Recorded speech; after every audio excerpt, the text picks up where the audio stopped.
Hello students, Kumar study circle में आप सबका स्वागत है। आबकारी आरक्षक परीक्षा को आगे बढ़ाते हुए आज के वीडियो का हमारा टॉपिक होगा भारतीय अर्थव्यवस्था, इंडियन इकोनॉमी। इंडियन इकोनॉमी पर चुनिंदा क्वेश्चंस को यहाँ पर लेके आया हूँ जिसके पूछे जाने की संभावना है। जो बच्चे मुझसे अभी भी जुड़ रहे हैं उनको बता देना चाहता हूँ कि आप लोगों के लिए ऐसे बहुत सारे वीडियो मैंने अपलोड कर दिए। अगर आप मेरे पुराने वीडियो को देखना चाहते हैं तो मेरे चैनल के प्लेलिस्ट में जाएंगे जिसमें आबकारी आरक्षक वाला प्लेलिस्ट दबाकर सारे वीडियो को देख सकते हैं। तो चलिए देर न करते हुए एक एक क्वेश्चन को सॉल्व करते हैं। पहला क्वेश्चन आपके सामने, निम्नलिखित में से कौन सा क्षेत्र भारतीय अर्थव्यवस्था का सबसे बड़ा क्षेत्र है, ये आपको बताना है। प्राथमिक क्षेत्र, द्वितीयक क्षेत्र, तृतीयक क्षेत्र, कोई नहीं। प्राथमिक क्षेत्र में कृषि आता है, द्वितीयक क्षेत्र में उद्योग आता है, तृतीयक क्षेत्र में सेवाएं आता है। इसमें से बताना भारतीय अर्थव्यवस्था का सबसे बड़ा क्षेत्र क्या है। तो सबसे बड़ा क्षेत्र की बात किया जाए तो तृतीय क्षेत्र आ जाता है, जो जीडीपी में लगभग 50% से ज्यादा योगदान देता है। प्राथमिक क्षेत्र में 15 से 18% के बीच ही योगदान देता है, बाकी बचता औद्योगिक क्षेत्र आता है। तो सबसे बड़ा जो क्षेत्र हो जाता है भारतीय अर्थव्यवस्था में वो है तृतीय क्षेत्र, जिसमें सेवाएं आता है। भारत आर्थिक उदारीकरण की शुरुआत कब हुई, इसको आपको बताना है कि भारत में आर्थिक उदारीकरण की शुरुआत कब हुई थी। 1980, 1991, सन 2000, सन 2008। सही आंसर इसका बी आएगा, सन 1991। सन 1991 में जब पीवी नरसिम्हा राव का शासन था, उस समय प्रधानमंत्री पीवी नरसिम्हा राव थे, वित्त मंत्री मनमोहन सिंह जी थे, बाद में वो प्रधानमंत्री बने। तो जो मनमोहन सिंह जी के नेतृत्व में भारत ने उदारीकरण को अपनाया था। तो उदारीकरण का जो प्रारंभ हुआ 1991 में आरंभ हुआ।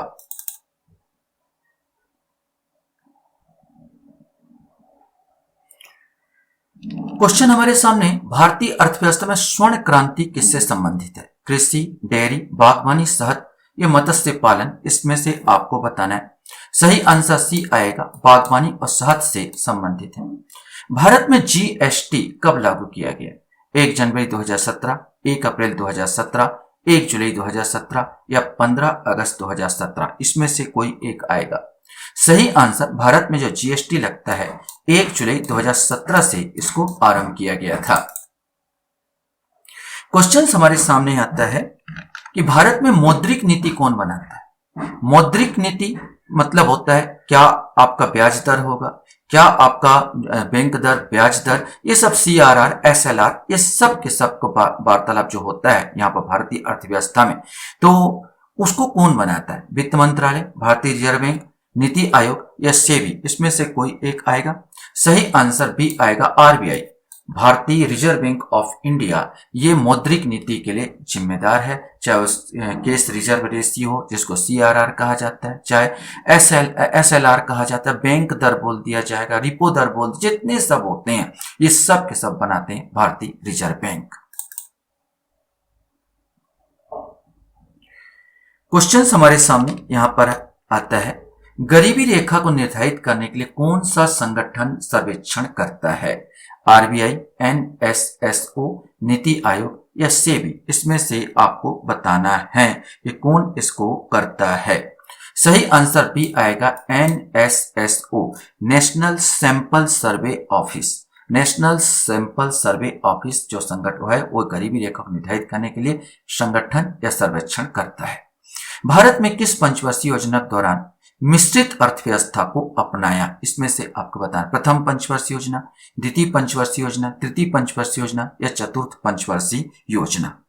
सही आंसर इसका बी आएगा, द्वितीय पंचवर्षीय योजना। द्वितीय पंचवर्षीय योजना में हमने मिश्रित अर्थव्यवस्था अपनाई, अर्थात प्रथम पंचवर्षीय योजना में अगर देखेंगे तो हमने कृषि को प्राथमिकता दी थी।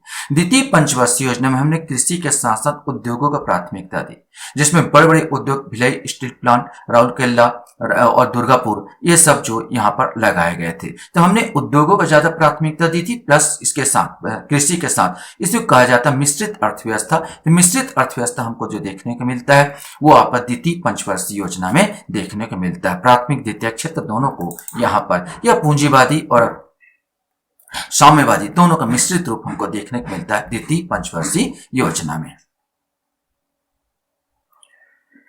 क्वेश्चन हमारे सामने यहां पर आता है, डेयरी आर्थिक गतिविधियों के किस क्षेत्र में आती है? डेयरी माने दूध वाला आता है, दूध जो व्यवसाय है वो किस क्षेत्र में आती है? प्राथमिक क्षेत्र, द्वितीय क्षेत्र या तृतीय क्षेत्र? सही आंसर ए आएगा। जितने डेयरी वाला है, ये पशुपालन है, इस सब सबको अब वनीकरण, पशुपालन और कृषि, ये सब के सब प्राथमिक क्षेत्र के भाग होते हैं। द्वितीय पंचवर्षीय योजना का समय अवधि क्या थी? ये आपको बताना है कि द्वितीय पंचवर्षीय योजना की समय अवधि क्या थी।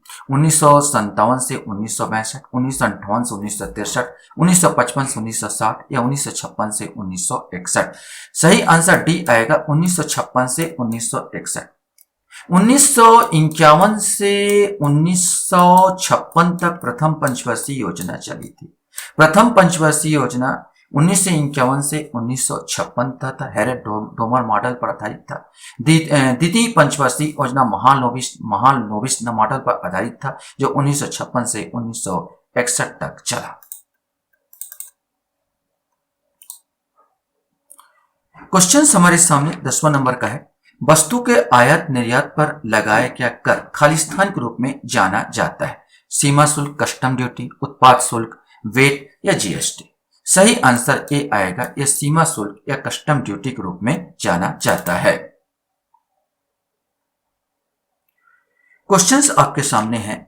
भारत में मुद्रास्फीति को नियंत्रित करने के लिए भारतीय रिजर्व बैंक क्या करता है? ब्याज दरें कम करता है, वैधानिक तरलता अनुपात SLR को कम करता है, नगद आरक्षित अनुपात CRR को बढ़ाता है, पूंजी बाजार से बॉन्ड खरीदता है। अब इसमें से आपको बताना है। तो अगर भारत में मुद्रास्फीति अर्थात महंगाई को कम करना है तो रिजर्व बैंक ऑफ इंडिया इस सी वाला ऑप्शन नगद आरक्षित अनुपात CRR को बढ़ाता है। अर्थात जितने वाणिज्यिक बैंकों हैंगे, ये जितने वाणिज्यिक बैंकों को कुछ न कुछ, क्योंकि आपको RBI से रजिस्ट्रेशन कराना पड़ता है और RBI जो होता है रजिस्ट्रेशन के लिए कुछ शुल्क या कुछ पैसा रखने को बोलती है। इसको हम लोग कहते हैं CRR। जो RBI में आप रखते हैं, अपने पास जो रखते हो SLR है, अपने पास जो बैंक रखेगा वो SLR है, और CRR जो होता है जो रिजर्व बैंक के पास जमा रहेगा। रिजर्व बैंक के पास अगर वो बढ़ाता है, CRR को बढ़ाता है, केस रिजर्व रेशियो को बढ़ाता है, तो ऑटोमेटिक आपके पास जो होगा पैसे कमी हो जाएगी, और जब दूसरा कोई आपसे पैसा मांगेगा तो आप उसको बढ़ा दोगे, बैंक दर को बढ़ाओगे, ब्याज बढ़ा दोगे। ब्याज बढ़ा दोगे तो ऑटोमेटिक लोग लोन लेना थोड़ा सा बंद कर देंगे, और लोन लेना बंद करेंगे तो पैसे की यहाँ कमी आएगी, शॉर्टेज आएगी, तो ऑटोमेटिक लोग खरीदारी और जो महंगाई जो जितना उछाल मार रहा था वो धीरे से कम होगा। बहुत अच्छी टेक्निक तो नहीं है, लेकिन फिलहाल जो महंगाई को रोकने के लिए जो RBI है यही कदम उठाती है, CRR को क्या कर देती है, बढ़ा देती है। यह तो SLR को कम नहीं करेगी, बढ़ाएगी। ब्याज दर को कम नहीं करेगी, बढ़ाएगी। यहाँ पर बढ़ा नहीं है, कम करने की बात है, तो कम तो कभी नहीं करेगी। इससे और ज्यादा महंगाई बढ़ जाएगी, क्योंकि मुद्रा का प्रचलन हो जाएगा बाजार में। तो नगद आरक्षित अनुपात CRR को बढ़ाने का काम करता है। गाडगिल फार्मूले ने भारत में किस पंचवर्षीय योजना के उद्देश्यों को प्रभावित किया? द्वितीय पंचवर्षीय योजना, चौथी पंचवर्षीय योजना, तीसरी पंचवर्षीय योजना या 7वीं पंचवर्षीय योजना? इसमें से आपको बताना है। सही आंसर जो आएगा ये चौथी पंचवर्षीय योजना। भारत का जो आंसर आएगा चौथी पंचवर्षीय योजना। चौथी पंचवर्षीय योजना जिसका कार्यकाल था 1969 से लेके 1974 तक इसका कार्यकाल था। इसका जो चौथी पंचवर्षीय योजना में उद्देश्य था स्थिरता के साथ विकास और आत्मनिर्भरता की ओर प्रगति। यहां पर बोला गया कि स्थिरता के साथ विकास होगा और आत्मनिर्भरता की ओर प्रगति, जिसको गाडगिल फार्मूला के तहत लाया गया था।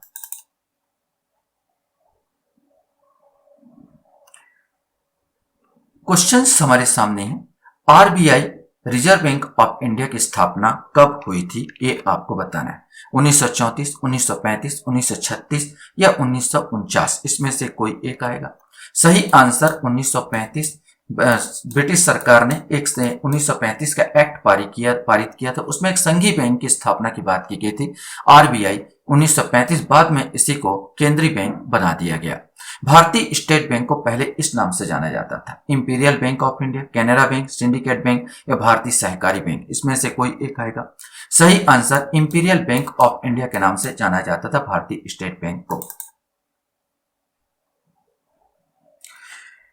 क्वेश्चन हमारे सामने है, भारतीय औद्योगिक विकास बैंक की स्थापना की गई थी, इसमें से आपको बताना है जुलाई 1968, जुलाई 1966, जुलाई 1964 या जुलाई 1962, इसमें से कोई एक आएगा। सही आंसर भारतीय औद्योगिक विकास बैंक की स्थापना जुलाई 1964 को की गई थी। भारतीय अर्थव्यवस्था एक है स्वतंत्र अर्थव्यवस्था, मिश्रित अर्थव्यवस्था, पूंजीवादी अर्थव्यवस्था, साम्यवादी अर्थव्यवस्था। सही आंसर बी आएगा मिश्रित अर्थव्यवस्था। कि भारतीय अर्थव्यवस्था पूंजीवाद और साम्यवाद दोनों का समन्वय है, पूंजीवाद और साम्यवाद दोनों का इसमें समन्वय किया गया भारतीय अर्थव्यवस्था में, इसलिए हम इसे मिश्रित अर्थव्यवस्था के नाम से जानते हैं। क्वेश्चन से 12वीं पंचवर्षीय योजना की अवधि क्या थी यह आपको बताना है। अंतिम पंचवर्षीय योजना, 12वीं पंचवर्षीय योजना, इसके बाद योजना आयोग को भंग कर दिया गया था और इसके बाद नीति आयोग आया था। तो आपको बताना है कि कौन सा इसमें सही है कि अंतिम जो योजना थी कब तक चली। ये आपके ऑप्शन है। सही ऑप्शन इसका डी आएगा, 1 अप्रैल 2012 से 31 मार्च 2017 तक ये 12वीं पंचवर्षीय योजना चली थी। इसके बाद योजना आयोग को भंग कर दिया गया, उसके स्थान पर नीति आयोग आया। इस पर अब पंचवर्षीय योजना नहीं बनती। किस पंचवर्षीय योजना की अवधि केवल 4 वर्ष थी? तीसरा, चौथा, पांचवा या सातवां, इसमें से आपको बताना है। सही आंसर सी आएगा, पांचवी पंचवर्षीय योजना जो थी, जिनका कार्यकाल 1974 से 1998 तक 1998 तक चला। एक साल पहले ही, क्योंकि श्रीमती इंदिरा गांधी का शासनकाल था और उन्होंने एक साल पहले ही लोकसभा भंग करके चुनाव करवा दी, और जिसके तहत यह हुआ कि 1998 तक ही ये पंचवर्षीय योजना चला। इसमें पांचवी पंचवर्षीय योजना 1974 से 78 होगा, 98 नहीं 78, ये 78 तक चार साल ही चला, जब 79 तक चलना था, 79 तक, लेकिन एक साल पहले ही इसको भंग कर दिया गया। क्वेश्चन हमारे सामने यहां पर है, खाद्यान्नों के लिए न्यूनतम समर्थन मूल्य किस वर्ष शुरू किया गया था? इसको आपको बताना है। 1944, 1964, 1974 या 1954, इसमें से कोई एक आएगा। तो खाद्यान्नों के लिए न्यूनतम समर्थन मूल्य 1974 से प्रारंभ हुआ था। क्वेश्चन हमारे सामने है, सेबी की स्थापना की गई थी, ये आपको बताना। 1992 में, 1980 में, 1984 में, 1988 में, इसमें से कोई एक आएगा। सही आंसर इसका डी आएगा, 1988। 12 अप्रैल 1988, 12 अप्रैल याद रखेंगे, 12 अप्रैल 1988 को ये सेबी की स्थापना की गई थी। एक गैर संवैधानिक निकाय था। बाद में इसको 1992 में अधिनियमित किया गया था। तो 92 जो आता है उसको अधिनियमित किया गया था, लेकिन जब स्थापना की बात किया जाए तो इसकी स्थापना 12 अप्रैल 1988 को हुई थी। क्वेश्चन है, भारत में वर्तमान में सरकारी व्यय की सबसे बड़ी एकल मद क्या है? ये आपको बताना है। सरकारी मद माने ये जाता है कि जो व्यय होता है, यहां व्यय सबसे ज्यादा व्यय किसमें करना पड़ता है? यह अक्सर बहुत बार क्वेश्चन पूछा जाता है। रक्षा, ऋण का ब्याज भुगतान, सब्सिडी भुगतान, सामाजिक ओवरहेड का निवेश। सही आंसर जो आएगा, सबसे ज्यादा ऋण का ब्याज भुगतान में जाता है। भारत चाहे IMF से हो या विश्व बैंक से हो या बहुत सारे वो है, वहां से लोन लेता है और लोन का जो किस्त पटाना पड़ता है, ब्याज पटाना पड़ता है, तो ब्याज सबसे ज्यादा देना पड़ता है। तो जीडीपी का सबसे ज्यादा भुगतान पहला मत तो है जो ब्याज में करता है, माने ऋण का ब्याज भुगतान, और दूसरा है पेट्रोलियम पदार्थ, क्योंकि हमारे यहाँ पर मात्र 33% के आसपास पेट्रोलियम को उत्पादन होता है। बाकी जो 66% के आसपास हमको क्रय करना पड़ता है, आयात करना पड़ता है पेट्रोलियम का। तो दूसरा जो हमारा जो सबसे ज्यादा पैसा जाता है वो पेट्रोलियम पदार्थों पर जाता है। भारत में दशमलव मुद्रा प्रणाली को अपनाया, ये आपको बताना है कि दशमलव मुद्रा प्रणाली को कब अपनाया। 1955, 1956, 1957, 1958, इसमें से कोई एक आएगा। सही आंसर सी आएगा, 1957। भारत में दशमलव प्रणाली की जो शुरुआत हुई 1 अप्रैल 1957, 1 अप्रैल याद रखेंगे, 1 अप्रैल 1957 में ये दशमलव प्रणाली आई थी। अब आपके दिमाग में चल रहा होगा, सर ये दशमलव प्रणाली है क्या? तो 1 अप्रैल 1957 से पहले हमारा जो रुपया चलता था, वैसे 1 रुपया मतलब 16 आना होता था। एक रुपया को हम लोग आना कहते थे, ये 16 आना होता था। इस प्रकार अगर बोला जाए तो एक आना बराबर कितना होता था, तो एक आना बराबर अगर बोला जाए तो हमारे पास हो जाता था 4 पैसे हो जाता था, 4 पैसे होता था एक आना बराबर। इस प्रकार अगर 16 आना तो एक रुपए बराबर कितना हुआ, तो एक रुपए बराबर हो गया आपका 64 पैसे होता था। ये पहले का था जब दशमलव प्रणाली नहीं था, तो आना आना चल रहा था। इसके बाद आज हमने कह दिया कि एक रुपए बराबर जो एक रुपीस, एक रुपए बराबर कितना हो जाएगा 100 पैसा, एक रुपए बराबर 100 पैसा। ये जो आया इसको हम कहते हैं दशमलव प्रणाली। तो एक रुपए वाला जो वर्तमान में जो सबसे जो आता है दशमलव मुद्रा प्रणाली, ये अपनाया गया 1957 में। अब होता है एक रुपए बराबर 100 पैसा। अब ये आना वाला जो है इसको खत्म कर दिया गया है।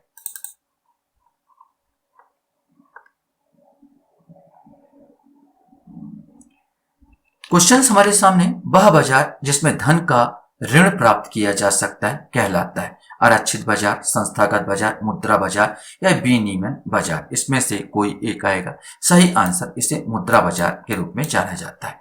किसी देश की राष्ट्रीय आय निर्धारित करने के निम्नलिखित में से किस विधि का उपयोग नहीं किया जाता है? आय विधि, आउटपुट विधि, इनपुट विधि, निवेश विधि। इसमें से आपको बताना है। सही आंसर डी आएगा, निवेश विधि।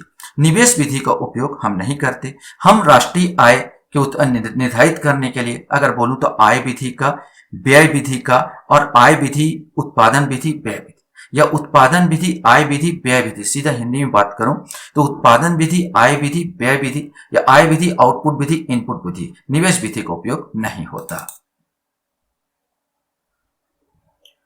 क्वेश्चन हमारे सामने यहां पर आता है, वह उल्लेखनीय व्यक्ति कौन था जिसने स्वतंत्रता से पहले भारत की राष्ट्रीय आय की गणना करने की कार्रवाई की थी? सुरेंद्र नाथ बनर्जी, जवाहरलाल नेहरू, महात्मा गांधी या दादा भाई नौरोजी। इसमें से आपको बताना है। सही आंसर टी आएगा, दादा भाई नौरोजी, जिन्होंने 1800 जो बात की है 1867-68 में ये बात बताई थी। 1867-68 में यह आकलन किया था और प्रति व्यक्ति आय 20 रुपए का अनुमान लगाया था। मात्र बोला था प्रति व्यक्ति आय का जो अनुमान लगाया था इन्होंने 20 रुपए का अनुमान लगाया था। तो दादा भाई नौरोजी को जाता है। क्वेश्चन हमारे सामने आता है, क्रेडिट कार्ड को किस नाम से जाना जाता है? ये आपको बताना है। Plastic money, easy money, real money या हार्ड मनी। सही आंसर ए आएगा, इसको प्लास्टिक मनी के नाम से जाना जाता है। भारत में बैंकों का पहली बार राष्ट्रीयकरण कब हुआ? 1950, 1960, 1969 या 1989। इसमें से आपको बताना है। सही आंसर इसका सी आएगा, 1969। 1969 की अगर बात किया तो 19 जुलाई को याद रखेंगे, 19 जुलाई को इनका राष्ट्रीयकरण किया गया। 14 बैंकों का, कितने बैंकों का? तो 14 बैंकों का राष्ट्रीयकरण किया गया था, जिनके पास 50 करोड़ से ज्यादा पूंजी थी, उन सब का राष्ट्रीयकरण कर दिया गया था 19 जुलाई 1969 को। क्वेश्चन हमारे सामने, भारत में राष्ट्रीय आय समकों का आकलन किसके द्वारा किया जाता है? नीति आयोग, भारतीय रिजर्व बैंक, वित्त मंत्रालय या केंद्रीय सांख्यिकी कार्यालय। इसमें से कोई एक आएगा। सही आंसर केंद्रीय सांख्यिकी कार्यालय, यहां पर सेंट्रल स्टैटिक ऑर्गेनाइजेशंस के द्वारा किया जाता है राष्ट्रीय आय समकों का आकलन। आत्मनिर्भरता किस पंचवर्षीय योजना का उद्देश्य था? मैं पढ़ाते पढ़ाते जब समझाते हुए बता चुका था। अगर आपने ध्यान दिया होगा तो यह चौथी पंचवर्षीय योजना का उद्देश्य था आत्मनिर्भरता। लास्ट क्वेश्चन हमारे सामने यहां पर आता है, भारत की राष्ट्रीय आय का सबसे बड़ा अंश कहां से आता है? इस क्वेश्चन को भी हम लोग डिस्कस कर चुके थे।